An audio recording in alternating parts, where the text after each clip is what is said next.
Welcome to Time Management. Minimizing disruptions. What is a disruption?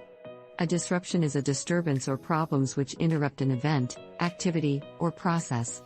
Do you know how to minimize disruptions? In this session, you will learn how to manage and minimize disruptions that may keep you from using your time effectively. First, start by asking yourself these questions. 1. Do I get a lot of disruptions regularly, at home, at work, or even when I'm trying to relax? 2. Am I good at saying no or not now? 3. Do I know how to manage disruptions effectively? So, let's begin. Disruptions can cause you to concentrate less on your studies and papers and may cause you to do less than your best in your college classes. There may be many reasons for you to be disrupted or distracted.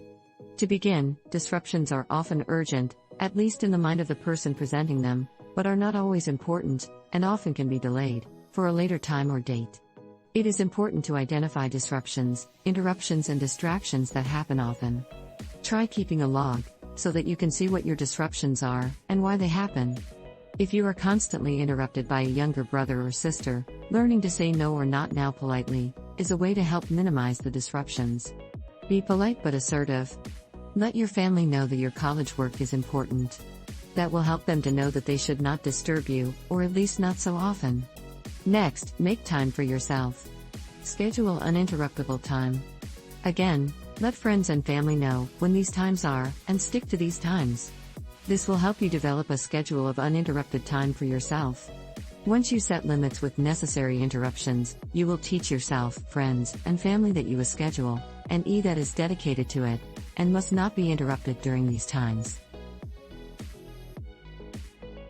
It is important to remind yourself that you are important, and that you deserve time for studies and time for yourself. So, make available and unavailable times. If it is impossible to get time alone in your workspace, room, or office, plan to go somewhere else like a library, or another place where you can work comfortably. Next, if you are in your own workspace, face your desk to the door, so that you can immediately see who is interrupting you.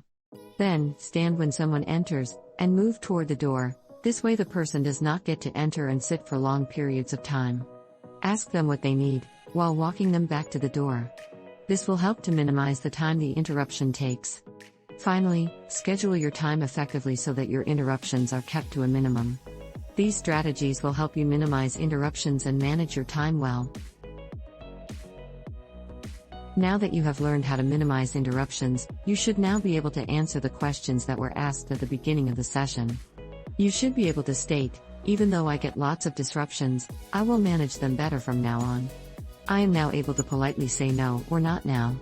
And, I now know how to manage disruptions effectively.